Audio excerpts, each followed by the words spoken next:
This fifth day of racing of the Tour Down Under started from Snapper Point. It would head 148 kilometres, finishing in Wollonga. In good form here, Adam Hansen and Team Columbia. The Bouygues Telecom team from France also in top spirits. The weather, as always, warm and sunny. Oscar Pereiro settling in well in the Down Under race. Same could be said too of Lance Armstrong. A warm welcome by the Premier of South Australia, Mike Rann. There's Allan Davis signing in as the race leader. Let's speak with some of the riders. Yeah, you know, this is a day that I've been looking forward to the whole race, and you know, we can have some fun. It's definitely going to be, well, it has been fun, I should say first. And today is definitely going to be a tough day. I mean, everybody's sort of keyed up for that. I think the difference this year, having not been here before, is that we do it twice as opposed to once from the other years. And also I think the racing's has been tough leading up to this point. So guys are, you know, they feel the first 4 days, I hope. And we'll see. Yeah, that's right. Today is D-Day in the Tour. This is where, you know, the overall's going to be decided at the end of the day. So we know we've got the job at hand to do to defend the jersey. I've got to get over the climb. You know, the climbers are going to try everything to drop myself, Stewie, Brownie. You know, they're going to attack. It's going to be attacks pretty much both times on the climb, so it's going to be a fantastic race. I'm just going to try and hang in there, and hopefully it all works out and have the jersey at the end of the night. Well, that's what he hopes. These are the beautiful southern beaches here. Aldinga Beach is where the race is starting from, one of the few beaches where you can actually drive your motor car onto the beach and keep it with you while you go snorkeling. And just look at the massive crowd again that assembled for the start of the penultimate day of the Tour Down Under. Tens of thousands of people have followed this race from the start. Rolling away then from what will be the sprint point twice along the way, because they now go out on 40-kilometre laps, coming back to Snapper Point twice for the sprints. Then the circuit alters slightly as they climb the old Wollonga Hill. Straight from the gun, an attack was on, and Jack Bobridge, the 19-year-old sensation from South Australia, was attacked 5 times before he finally got himself into a breakaway group of 8 riders. 2 of the riders, Anders Lund and Ervetti, were both 39 seconds off the race lead. They're passing through the finishing line here in Wollonga as they complete their first half a lap around Snapper Point. But those 2 riders were the only 2 that would threaten the overall lead of Allan Davis. So the peloton, in the strong wind, kept them in their sights, but for a while, although they were working hard, they were opening up a gap of only 2 minutes on the main field. When they got back to Snapper Point, Travis Meyer was winning a 3-second time bonus ahead of Aviti and Jack Bobridge. The main field going through here at 2 minutes and 5 seconds in arrears.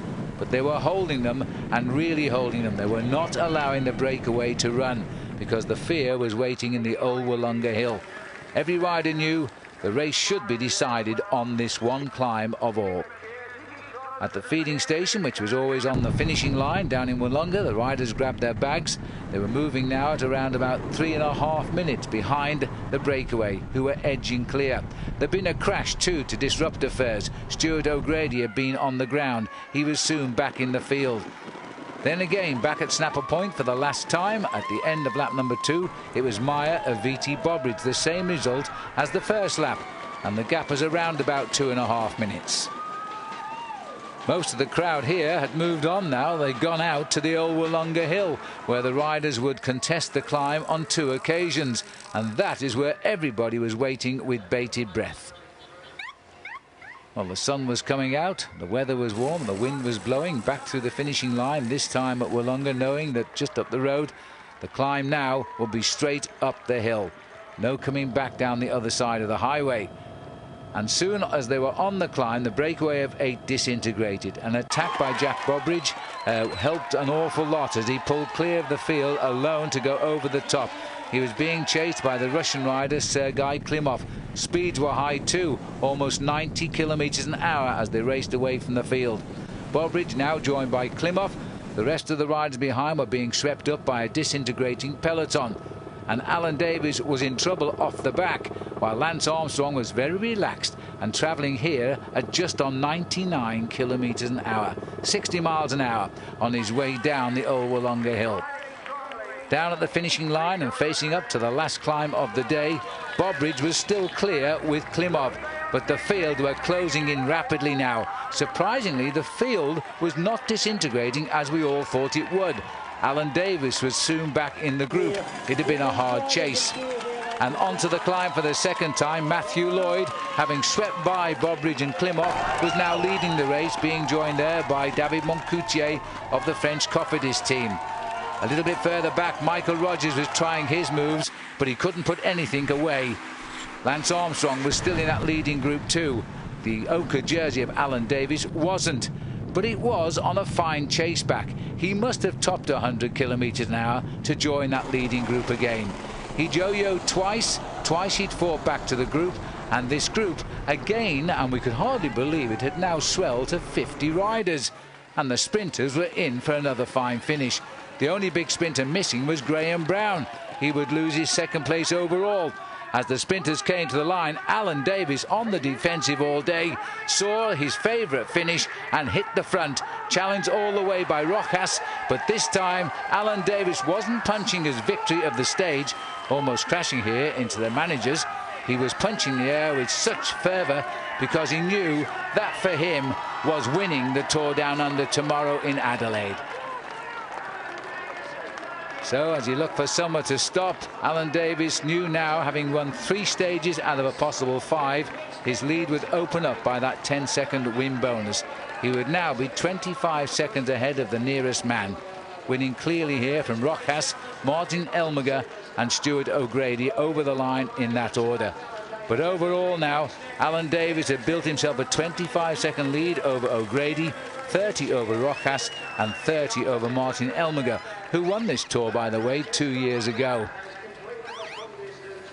Davis is the only rider in the field to have ridden every Tour Down Under, all 11 of them. He's never won it, and until this year, he's never pulled on the leader's jersey either.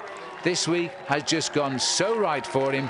Allan Davis knows now that in the 90-kilometre stretch around Adelaide tomorrow, flat as it is, it's all back advantage to the Queenslander, who is hoping now he will take out the Tour Down Under for the very first time.